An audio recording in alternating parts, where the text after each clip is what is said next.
untuk menjawab pertanyaan dari teman-teman. Terima kasih. Yang terhormat Bu Wakil Ketua dengan teman-teman Ketua Fraksi, tadi telah banyak yang disampaikan, baik itu arahan, baik itu pertanyaan, pertimbangan dan sebagainya. Ada beberapa hal mungkin selaku Ketua TAPD saya ingin memberikan klarifikasi. Yang pertama, bahwa saya terima kasih khususnya Pokir nih, ya, khusus Pokir yang tadi menjadi bagian daripada yang saya sampaikan sebagai bahan pertimbangan dalam rangka kita TAPD menyusun rancangan perubahan.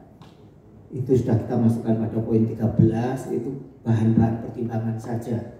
Tapi saya selaku Ketua TAPD mewakili teman-teman minta maaf kalau itu membuat ketidaknyamanan teman-teman anggota Dewan, terutama Banggar. Jadi memang kita taruh nomor 13 juga cuma bahan pertimbangan. Di kesempatan pertama itu teman-teman sepakat itu ya secara normatif tidak usah dibahas. Jadi saya anggap bahwa poin 13 itu sebagai bahan pertimbangan, tidak jadi bahan pertimbangan. Oke, bisa diterima. Soalnya kalau nggak nyaman kan nggak enak kita bahas bareng-bareng. Oke, jadi gitu ya. Ya, jadi tetap. Nah, sahabat, rekan-rekan, yang jelas kita ini terus terang memang tidak nyaman tadi Pak. Saya juga merasa tersinggung.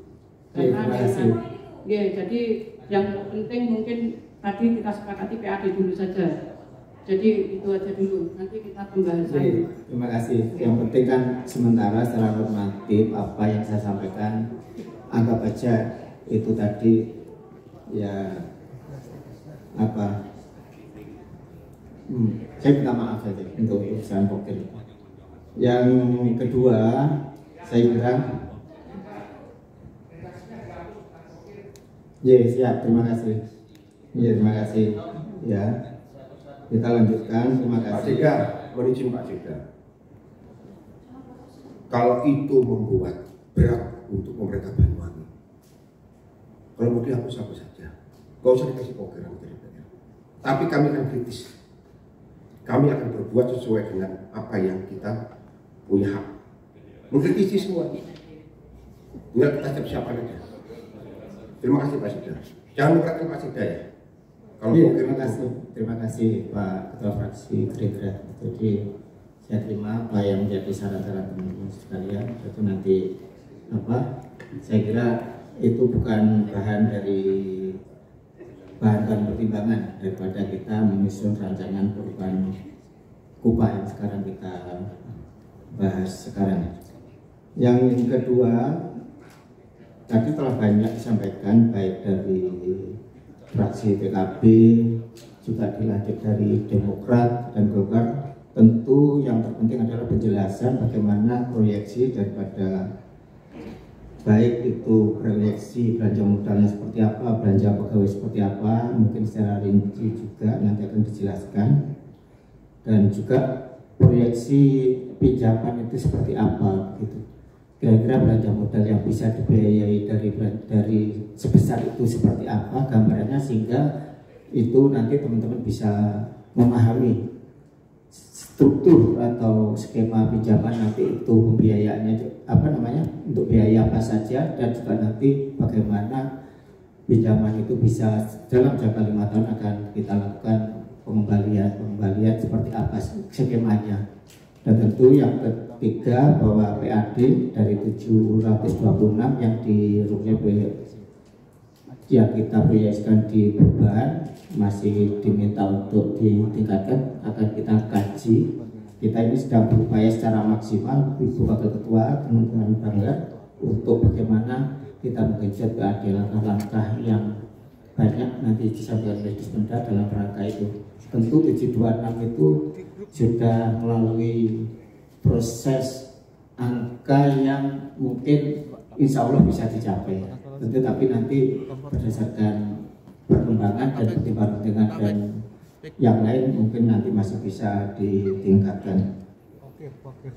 Dan juga tadi yang menyangkut dengan dari fraksi PKB yang memang pada saat saya UAPPS dan APBD 2020 lewat awal yang 3% itu dari Kusmaswis, mungkin nanti Dinas Pendidikan juga bagaimana breakdownnya apakah sudah bisa direalisasikan sesuai dengan kesepakatan saat pembahasan di Banggar.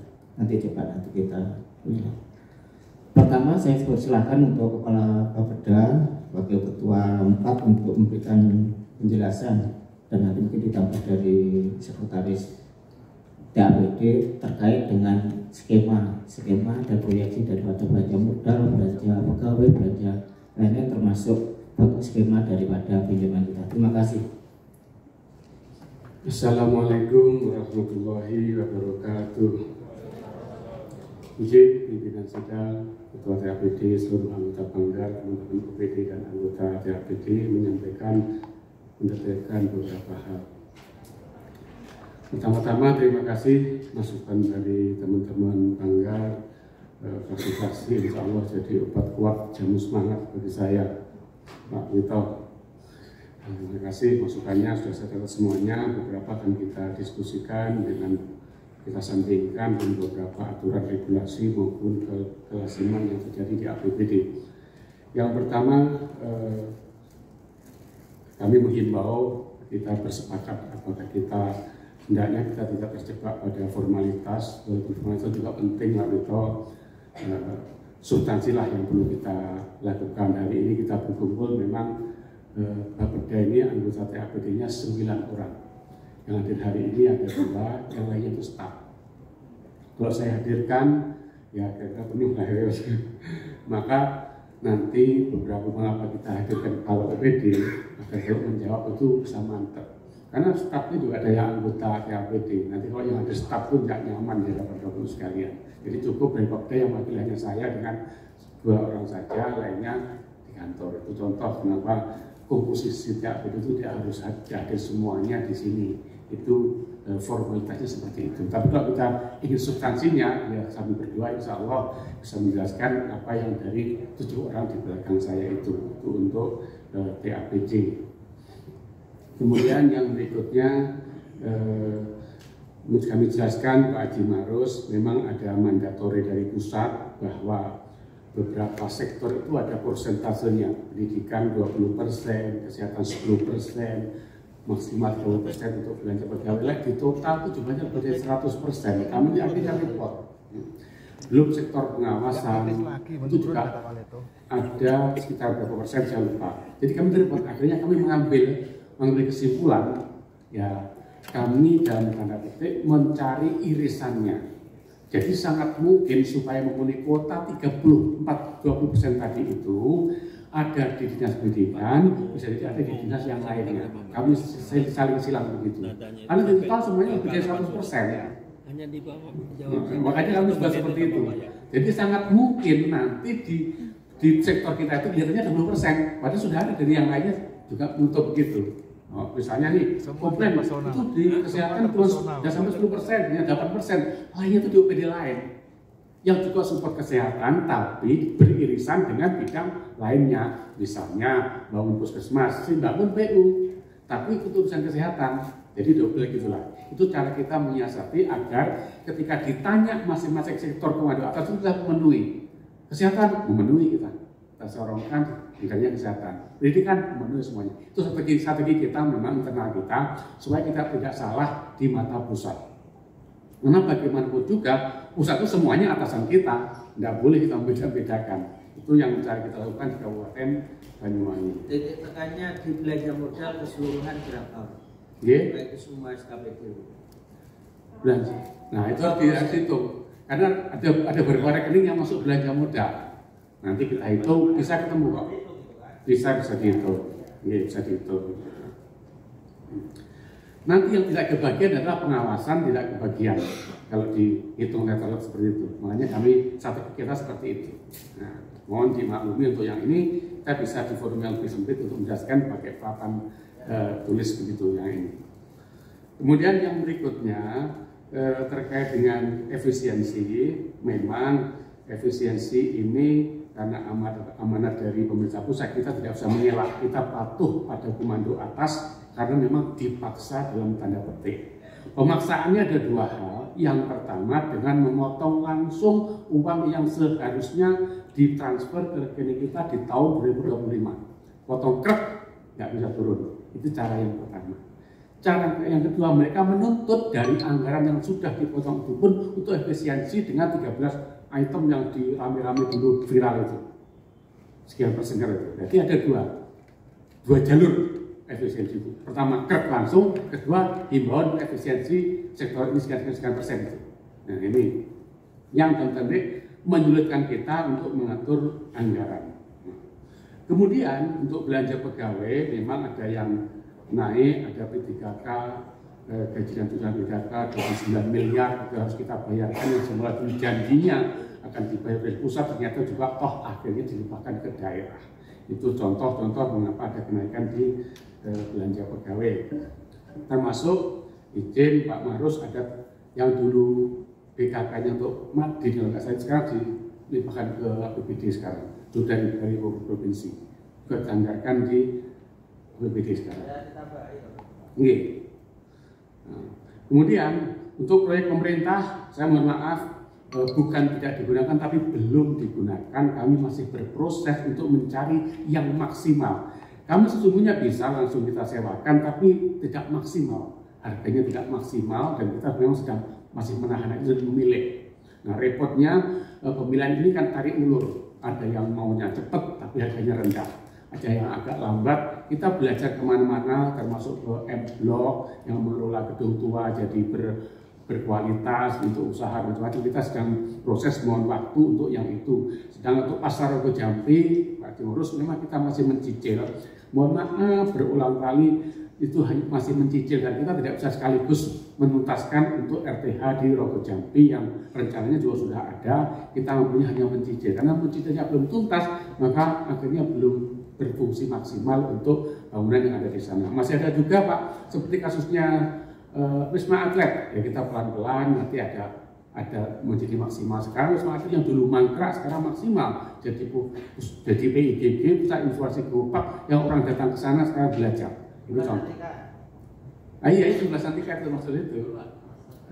Masih dalam proses. Ya itu sudah selesai kan. Untuk pusat informasi global Geopark, harus sekali ke sana. Banyak tamu setiap hari datang belajar di Geopark itu untuk Wisma Atlet. Nah, kemudian insya Allah jangan ragukan kami teman-teman Banggar, kami ini punya goodwill yang baik untuk APBD. Kami ini menyadari kami ini hidup dari APBD. Kami ini PNS gaji dari APBD. Kalau Bapak Ibu kan tidak tergantung APBD, kami ini tergantung. Kalau dari kami ini nggak punya goodwill keterlaluan, dan terlaluannya nggak ada kalau begitu. Wah hidup dari APBD, digaji dari APBD. Karena begitulah. Insya Allah kalau goodwill kami ada, cuman beberapa mungkin tidak sama pendapatnya dan Bapak Ibu sekalian itu perlu duduk bersama-sama kita diskusikan detailnya seperti apa. Takut terpesona. Terus kemudian untuk jatah atau pagu-pagu di OPD perlu kami jelaskan itu sudah masa lalu perencanaan kita Bapak Ibu sekalian. Hari ini memang ada perdebatan sengit antara TAPD kecil, tim detail itu dengan OPD ketika mengajukan anggaran. Contoh pengajuan BBM aja terus kami hitung jumlah mobilnya berapa, berjalannya berapa kilometer, itu kami hitung. Sehingga ketemu anggaran sekian. Kadang sudah lelah, jenuh gitu ya. Wes amin pokoknya. Itu yang kadang dianggap pagu ya teman-teman OPD. Jadi mau dengan hormat ini des kita kok face to face begini dalam satu meja diskusi kenapa kamu anggarannya sekian karena ABCD untuk DFI dan seterusnya. Seperti itu. Ini yang kami lakukan ketika des ya. Jadi APD ini yang statusnya des biasanya. Antar OPD itu datang, kemudian anggarannya ABCD kita perdebatkan di meja begitu, kenapa ketemu angka sekian dan seterusnya. Dan itu tidak pagu-paguan seperti masa lalu. Ini yang kami lakukan di internal tim anggaran pemerintah daerah. Kemudian ketika des biasanya yang datang staf lebih menguasai biasanya staf itu. Tapi ketika kita hadirkan ini staf tidak nyaman sama beberapa APD, sektor staf, karya enak kamu hargai kan seperti itu. Makanya kadang yang kita hadirkan itu pimpinannya, walaupun stafnya dengan anggota TAPD. Kan kalau staf yang hadir kan nggak enak, pokoknya hadir kan nyaman kalau bisa lihat. Itu yang kami lakukan, bagaimana mengatur komposisi di tim anggaran. Kemudian pada pertemuan Banggar LKPJ 1 bulan yang lalu di tempat duduk yang sama, dan insya Allah OD-nya juga relatif sama, saya telah menjelaskan kemarin detail dan ini terkait dengan asbabun nuzul kita berhutang. Karena waktu 2024 itu ada di APBD 24 itu kita ada rencana hutang. Dan Bapak Ibu nanyakan waktu itu, saya jawab tidak jadi hutang. Jadi kita itu di 2024 itu berencana berhutang. Jadi pendapatan kita itu kita setting ada hutang untuk membiayai pengeluaran kita di 2024. Saya ulangi, di 2024. Nah, kita bersepakat waktu itu, ya, APBD bersepakat untuk mencari pinjaman pembiayaan waktu itu. Jadilah APBD 24. Di dalamnya ada pinjaman 400 juta. Kemudian rencana cicilannya 400 miliar. 400 miliar. Rencana cicilannya 84 tahun, 80 miliar setiap tahun. Makanya berubah tadi. Nah, kok berubah ini di 2025? Nah, itu kita lihat di 2024. Jadi 2024 sudah merencanakan hutang 400 miliar, dicicil 4 tahun, setiap tahun 80 miliar, cicilan plus bunga. Waktu itu saya ingat. Nah, tiba-tiba ketika kita mengajukan izin ke Kementerian Keuangan, tidak diizinkan berhutang itu. Sementara pekerjaan sudah berjalan. Kan tidak mungkin tidak dibayarkan. Kita rencana meminjam, tidak jadi, pekerjaan jalan. Tidak mungkin tidak. Lahirlah carry over itu. Kita meminta kepada Insiden Kemendagri, kepada Inspektorat untuk mereview kegiatan 2024. Lahirlah review yang dibayarkan tunda atau carry over itu. Itu sesungguhnya beban kita di tahun kemarin yang harus kita bayarkan di tahun ini. Jadi kita ini kepentung 2-3 kali. Dipentung pertama gagal hutang, kedua kena Impres 1 2025, ditambah Impres pemotongan dan tanda petik efisiensi yang potong kerk langsung, pentung ketiga pemotongan yang efisiensi sekian sektor itu. Dipentung 3 kali saya itu. Itu asbabun nuzulnya yang kemarin sudah saya jelaskan waktu di meja yang sama ini waktu Banggar KPJ tahun 2024. Nah, itulah. Nanti angka-angkanya biar Pak Samsudin yang menjelaskan kenapa ketemu angka seperti itu. Nah, itu terkait dengan asbabun nuzulnya kenapa kita hutang yang tidak jadi kemudian harus bendol di tahun ini. Nah. Kemudian yang berikutnya untuk Nasdem D3 kenaikan signifikan di pendidikan kesehatan nanti bisa disampaikan dari yang menangani sektor masing-masing. Saya ada catatannya untuk pendidikan itu beberapa termasuk yang untuk BKK Madin yang dulu sekarang harus dianggarkan di APBD. Itu masuk di dalamnya. Kemudian yang kesehatan kita sedang menginisiasi puskesmas menjadi BLUD, nah kita menggelontor anggaran untuk dinas kesehatan juga, termasuk TPP untuk dinas kesehatan. Karena dulu kan dinas kesehatan itu tidak pakai TPP, tapi pakai apa? Jaspel. Sekarang pakai TPP seperti kita sama staf yang ada di luar puskesmas. Kemudian dari Pak Wito dari Gerindra, saya sampaikan Pak Wito. Jadi pimpinan saya mengingatkan ini jamnya jam 12. Oke. Masih. Terima kasih. Ini kita sepakati ini sudah jam 12. Mau dilanjut apa istirahat dulu? Nanti jam 1 dilanjut atau bagaimana? Monggo, kami persilakan. Lanjut besok. Monggo dari fraksi PDIP. Masuk, monggo. Sebaiknya dijawab aja kan tinggal sedikit sudah jawabnya. Ya sudah selesai, nggak usah nanti lanjut rapat lagi, nggak usah. Selesaikan dulu aja biar sampai selesai. Oh yang lain. Monggo. Monggo. Kita belajar disiplin.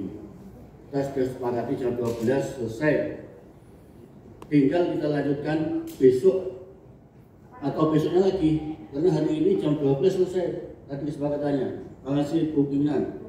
Baik, terima kasih. Harus disiplin katanya Pak Ketua Bangga Perda sekaligus wakil dari PDI Perjuangan, dan saya ingat tadi saya jam 10 tet itu, padahal saya sudah datang jam 9, dijemput sama Pak Wito, Ketua BK. Luar biasa, tepuk tangan untuk beliau ini. Makanya saya nggak berani terlambat, jadi jam 9 tet saya juga sudah di sini. Pimpinan. Oke, jadi mungkin Pimpinan Bu Lima, saya usul fleksibilitas ya. Apa yang disampaikan dan sudah dibahas tadi oleh Pak Yayan itu merupakan jawaban terhadap atas pertanyaan-pertanyaan. Nah, sekira hanya tinggal 0,5% atau tinggal berapa persen Pak Yayan tadi sampaikan. Biar ibarat orang makan itu tuntas, bisa sampai cuci tangan, selesai lap kita pulang gitu loh. Yang kira-kira masih panjang apa masih Sedikit. sekarang dilanjut semua. Mungkin kebiasaan yang salah ini. Nah, ini yang sampaikan Pak Yayan ini kan Ini aja udah waktu sudah Bu. Kita biasa izin. Ini harus tepat waktu. Kalau enggak banyak yang melanggar di BK ini juga. Ya, sih saya ambil alih ya, karena kita biasa sama Pak BK harus disiplin, sehingga dia harus disiplin. Nanti makan kok bisa ditunda lagi, mungkin tanduk nanti ya, tambah biar tambah gemuk kayak saya. Terima kasih Pak Yayan, nanti dilanjut. Yang jelas ini saya hitung, ini belanja modal kita ini ternyata turun di 2025 ini 12,9%, hanya 12,9%. Kalau nanti mungkin dihitung tadi itu. Dibanding belanja modal kita di 2024 yang 26,4%. Artinya kepentingan masyarakat justru malah menurun, ini tidak sehat. Mungkin hanya itu yang jelas. Tadi masalah Mbak Evi mengagetkan kita semua, tapi itu kan termasuk kemarin kan peningkatan kita sekitar 4,6%, ingat saya. Terus yang lain-lain masalah aset tadi dijawab.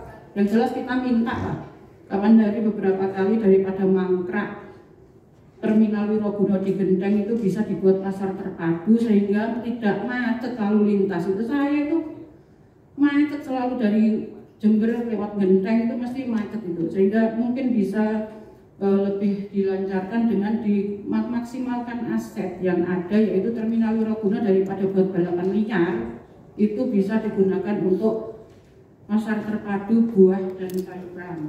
Jadi banyak yang beberapa kali kemarin dari fraksi PKB sudah mengkritisi. Saya kira mungkin itu. Terima kasih. Yang lain-lain tadi memang benar Pak Yayan dari kemarin AKBJ disampaikan, tapi ternyata kita malah silva kan gitu guys. Saya kira mungkin itu silva kita 89,21%. Artinya apakah sepenting itu harus hutang? Jadi dan saya kira kita cukupkan, kita lanjutkan besok atau nanti habis besok. Gimana fraksi yang lain? Kita lanjutkan besok. Terima kasih Pak Sekda. Apabila gimana Gus? Ya berarti kalau tepat waktu jam 10 berarti jam 10. Terima